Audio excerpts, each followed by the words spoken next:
First story.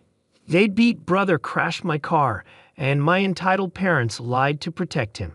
I have an older brother, John, who has always treated me badly. We're just a year apart, but he used to beat me up as kids and always acted like everything I owned belonged to him too. He was the golden child in the family, which made my life hard. So I moved out as soon as I turned 19. My uncle, who was a retired police officer, took me in when I left home. He even gave me an old Crown Victoria, which I absolutely loved. For some reason, John hated that I had that car. He went through 4 old cars that eventually broke down, while my Crown Vic kept running smoothly.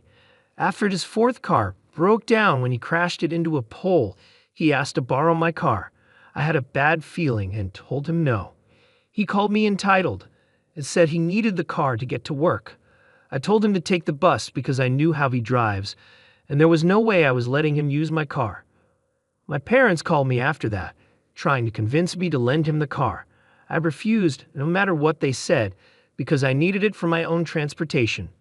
John wasn't the only one with a job to get to. My uncle was proud of me for standing up to them, and even gave me a high five. A few days later after work, I noticed my car was missing from where I had parked it. I called John, but he didn't answer. Then I called my parents and asked if he had taken my car. They denied it at first, but when I said I was calling the cops, they admitted that John had taken it because he needed it.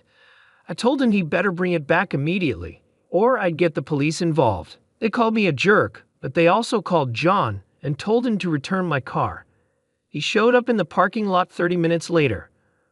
When I demanded to know how he stole my car, he held up a set of police Crown Vic keys he had bought online. Some of them were made to work with multiple cars. I told him that if he ever stole my car again, I'd have him arrested. Then he had the nerve to ask for a ride home. I reminded him that he left me waiting in the cold after stealing my car so he could walk home. He called me a jerk as I drove away. After that, my uncle installed a tracking device in my car. When Christmas came around, I was celebrating with my family like every year. The roads were cold and icy, so I had to be very careful while driving. By now, you might have guessed from the title, yes, John borrowed my car again during the Christmas party. He decided to pick up a friend and thought I wouldn't notice. But I did when I looked out the front window and saw my car was gone. I pulled up the tracking app and saw he was a few miles away. I called him to yell at him, and everyone at the party noticed something was wrong. I told him John stole my car again, and my uncle confirmed it wasn't the first time. John told me to screw off and said he'd be back soon. I warned him not to drink and drive, but he just hung up on me. While I was watching the tracker, the dot stopped moving. Then we got a panic call from John asking for help. He had crashed my car because he couldn't handle the icy roads and wasn't used to driving a rear-wheel drive vehicle. We all piled into my parents' minivan and followed the tracker to find him. We found John by the road with my Crown Vic nose deep in a snow-filled ditch. My uncle was furious since the car used to be a police vehicle, and I was beyond angry with John for stealing my car again. My parents wanted me to let it go, but I said enough was enough and that I was going to call the police. John begged me not to because he had been drinking before driving and would get a DUI. I told him he was going to pay for the damage to my car, or I'd sue him. As luck would have it, the police were already on their way to check on the accident because someone else had called them. My parents tried to tell the cops that I was the one driving, and they were just there to help me. I told the cops that wasn't true, and my uncle backed me up. One of the officers recognized my uncle, and they had a quick chat. Then the police asked John for his license, and that's when I found out his license was suspended because of his last car crash. They also gave him a breathalyzer test. John ended up in handcuffs while my mom cried and begged the police not to take him away. The officer told her that she and my dad could be arrested too for lying to the police. That shut them up fast, and we all got back in the minivan. The Christmas party ended early, and my parents drove me and my uncle home since he had come with me. They didn't say much during the drive and sped off as soon as we got out of their van. They almost slid off the road themselves doing that. My brother was released from jail the next day, looking terrified and close to tears. The cops had scared him by talking about the horrors of prison, and he even wet himself. They let him take a shower afterward. My uncle started laughing and told us that his friends at the police department didn't file the DUI charge, just the one for the suspended license, which was about a $1,000 fine. My uncle said he just wanted to teach John a lesson and that this would be the only time he'd help him out. John then apologized to me and promised to pay for the repairs to my Crown Vic. He also swore he'd never touch my car again. When the car was pulled out of the ditch, the front end damage was minor, just a new bumper, headlight, and grille were needed. The damage was only on the surface, thankfully. My parents have pretty much pretended the whole thing never happened. John gave me the extra Crown Vic keys he had bought online and said he learned a lesson he wouldn't forget. Update. This is an update from yesterday. My brother kept his promise and paid for the damage to my car. The body shop guy gave me a fair deal to replace the damaged parts on my Crown Vic and just asked if I cared whether the parts were original or not. I told the body shop I didn't care if the parts were original since the car is old, and I didn't want the repair bill to get too high. I thought the damage was just on the surface.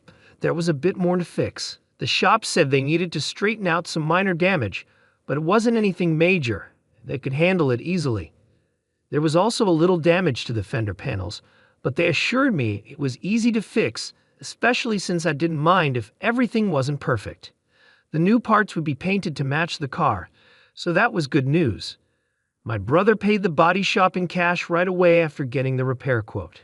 He seemed eager to hand over the money and said goodbye politely. I won't say how much it cost, but it definitely hurt his savings, especially after paying the fine for driving without a license.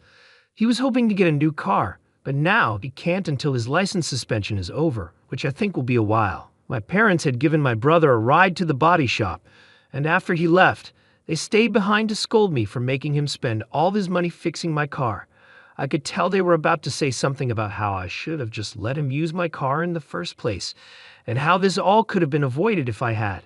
But something inside me snapped, and I cut them off. I finally let it all out. I called them out on everything, the favoritism, how they've always treated my brother as more important than me. I reminded them that I had to move in with my uncle just to get away from their unfair treatment. I told them how they let my brother steal my car and then tried to lie about it until I threatened to call the police. They even tried to lie to the police by saying I was the one driving when my brother crashed my Crown Vic. And now they were mad at me for making my brother pay for the damage he caused by stealing my car on Christmas Eve, driving without a license and while drunk. By the time I finished, I was out of breath. I was nearly out of breath. My mother was crying and my father's face was bright red, looking like he was about to explode. But instead of shouting, he took my mother by the hand and started to leave. Just then, a guy sitting near the door blurted out, "You guys are narcissists." That was all it took to push my father over the edge. He started attacking the guy like a madman. My dad isn't small, and he knows how to throw a punch, so he beat the poor guy badly like a wild gorilla. I yelled for the clerk to call the cops, and they did. When my father heard that, he bolted out the door and drove off, leaving my mother crying in the lobby. The police had to pick him up at home, and surprisingly, he cooperated when they arrested him. But now he's facing charges for assault. The guy my father beat up had a badly swollen black eye, a possibly broken nose, and a concussion. I was there when they put him in the ambulance to take him to the hospital. My mother has been calling me, crying and blaming herself. My uncle says it's about time my dad got some karma, and my brother is doing everything he can to stay out of it. This is not how I thought things would turn out. Update. My father is out of jail now, and I've been told he looks terrible. My mother paid his bail, and when he came out, he looked almost as beat up as the guy he attacked. Apparently, he picked a fight in jail over the weekend and got jumped by other inmates. My uncle went with my mother when my father was released and described what he looked like to me. He said my dad has 2 black eyes, dark bruises all over, a fat lip, and is missing a tooth. My uncle said my father didn't try to blame me for anything this time. He barely spoke at all. He just got into the minivan with my mother and went home. I managed to get in touch with the guy my father beat up. A friend of a friend knows him. I'll call him Scott for now. My father beat Scott up pretty badly. Scott has a concussion from hitting his head against the wall after being punched several times. His nose is indeed broken, and he's in a neck brace. He spent 3 days in the hospital. When I asked him what he planned to do, he confirmed that he's going to sue my father and has already spoken to a lawyer. I told him to do what he needed to do, but I don't have any more details about the case. My friends and I put together a gift basket for Scott, and we all chipped in some money since he won't be able to work for a while. Even my uncle contributed, even though he didn't have to. Scott was very thankful when we gave it to him. My mother hasn't tried to call or text me since my father was released, but my brother texted me that she's still been crying a bit, and my father has been mostly silent since he got home, hardly leaving the couch. The last time my father was like this, he didn't speak to anyone for at least a week, but this situation is much worse than what made him go silent last time. Final update. I know it's been months, but I finally have an update. The guy my father beat up is doing fine now, though he still needs to get his nose fixed. The rest of his injuries have healed well. He filed a lawsuit against my parents, and at first my father was determined to fight it, but he eventually changed his mind. Why? Well, for a few reasons. First, someone broke several windows on my parents' minivan in the middle of the night. My uncle said the police think it was done with a BB gun, but they couldn't find out who did it. My father replaced the windows himself, as he's done that before, and there hasn't been any more vandalism since. I think whoever did it might be connected to the guy my father beat up. Second, a lawyer told my father that he had no chance of winning in court. There was CCTV footage, as several witnesses, including me, and no judge would side with him. The last thing that made him change his mind was when my mother threatened to divorce him. That seemed to be enough for him to finally give in. They settled the lawsuit in mediation before it went to court, but I don't know how much my father paid because my mother won't tell me. I'm guessing it was a lot. As part of the agreement, my father also has to go to anger management classes. I've only seen my father a few times in the past few months, and it's clear he's still mad at me. He avoids looking at me and always seems angry. But after everything that happened, he can't justify his anger anymore, not even to himself. He just sits quietly and fumes. He's also cut back on drinking a lot, probably because it's one less expense for him and my mother to worry about. As for my brother, you'll be glad to know he's been trying hard to make things right with me. He moved out of our parents' house and is living with a friend now. He got his license back, but doesn't have a car yet because he can't afford one. Instead, he rides a bike to work. His relationship with our parents is more strained now, though. After a while, our father started blaming him for everything that happened over the holidays, and our mother had to calm him down. My father is a lot calmer now since he started going to anger management, but it's clear he still doesn't like me. It's not like my parents are suggesting family therapy or couples therapy. I think my father doesn't want more people telling him he's wrong, and my brother and uncle agree with that. My father is still working, though his clients dropped off for a while. He's back on his feet now. My mother says he wants to get dentures for his missing teeth. It turns out he lost more than one tooth after getting out of jail. Initially, it was just one, but several of his upper teeth were already in bad shape, and he had to have more pulled. Now he's missing 5 teeth on the upper left side of his mouth. A lot of people criticized my uncle for keeping my brother's DUI from being filed, and I had mixed feelings about it too. My uncle read many of the comments and finally said, after a few months, that he'd never do something like that again, no matter who it is. I agree with him, and my brother understands too. So no one will ever expect my uncle to just fix things if they get arrested again. So that's my final update. See you all later. P.S. Yes, my car is doing fine. It has a tracker and a kill switch now, and there have been no mechanical issues since it was repaired.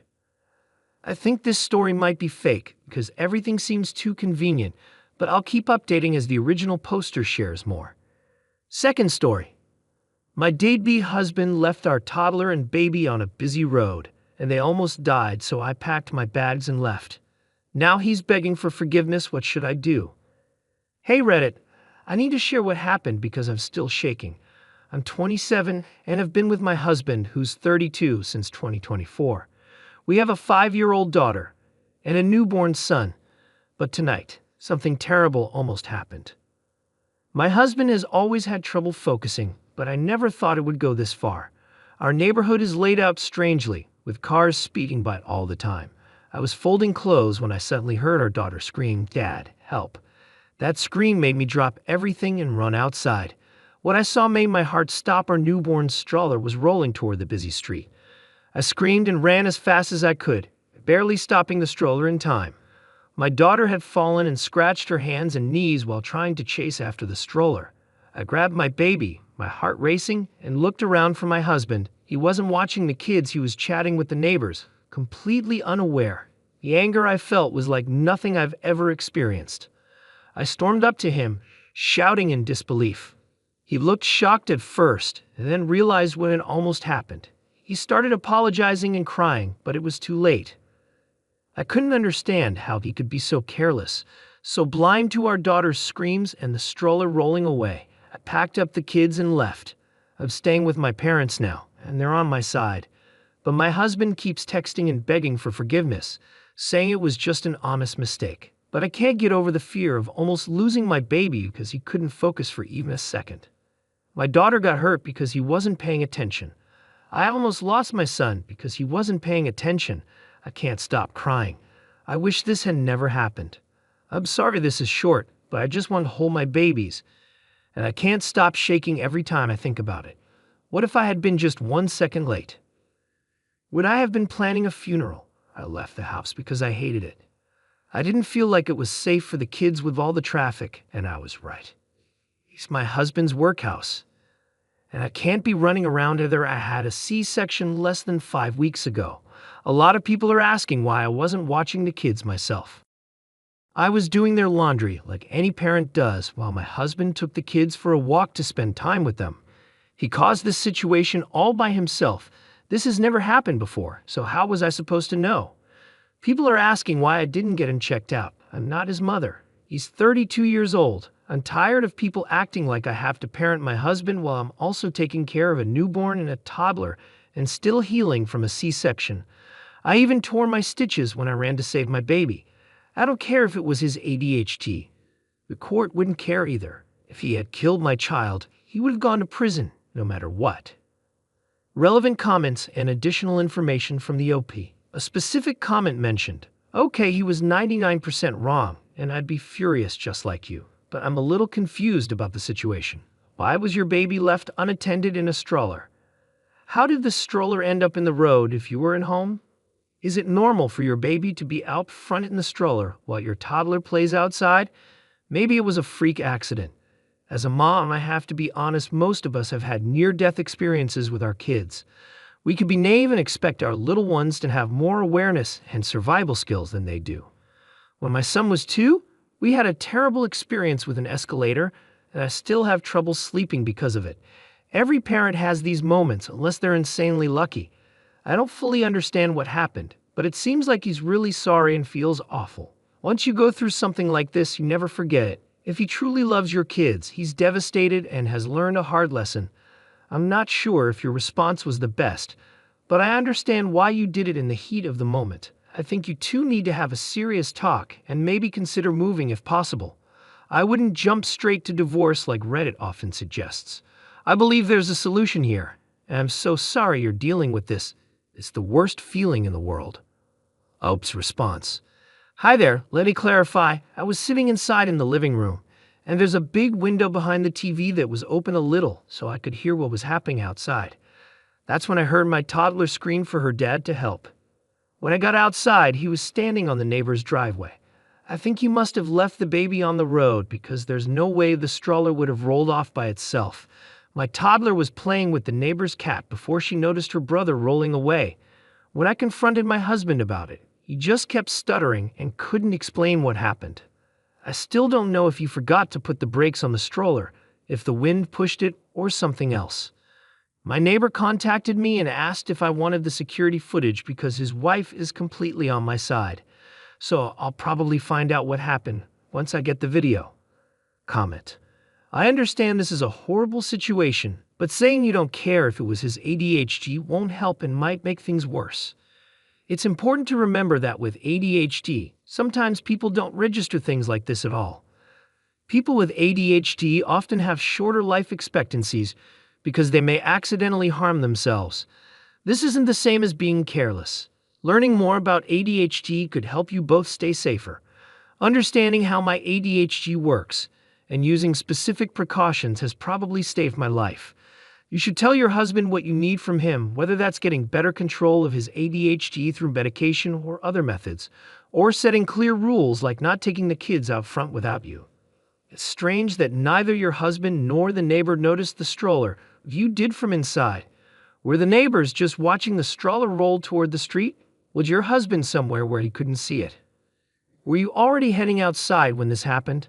I'm trying to understand why neither your husband nor the neighbor noticed, but you did from inside. People with ADHD usually react quickly in emergencies, so this seems odd. I'm not accusing you of leaving anything out, but think about what your husband and the neighbor were doing that they missed it. Something feels off. This is a terrible situation. I once lost a pet due to inattention from ADHD, but I can't imagine nearly losing a child. Op's response. That's why I'm waiting for the footage. It doesn't make sense how this all happened. I'm not sure how to describe my house. There's a big window in the living room that was open a bit so I could hear outside. The neighbor's house is 3 houses away, and we live at the end of the street near a main road. When you walk into my house, the living room is on the left, and the kitchen is on the right. When I got up, I couldn't run fast because I'm still healing. Sorry if this is confusing. When I ran outside, the neighbor's wife was running toward the stroller, but was still far away, and the neighbor was helping my little girl off the road. That's all I saw. I'm just waiting to hear back from them. My husband was just standing there with his hands on his head, doing nothing. Comment. I was shocked when I read what happened. Are you okay? Did you hurt yourself more? You just had a baby. What was your husband doing? Being outside with small children, especially near a busy street, should be like watching them swim. Anything can happen in an instant. I hope you're okay. Do you have cameras in your house? I wonder how long your husband was talking to the neighbor. Op's response. I tore my C-section stitches and had to go to the ER. While I was there, I made sure my little girl got her knees and hands bandaged up. The crazy thing is, I didn't even realize I was bleeding until I was in my parents' car. My mom noticed and panicked, taking the baby back to their house while my dad took me and my daughter to the hospital. Update 15 hours later. The neighbor's wife sent me the footage, and I just can't believe what I saw.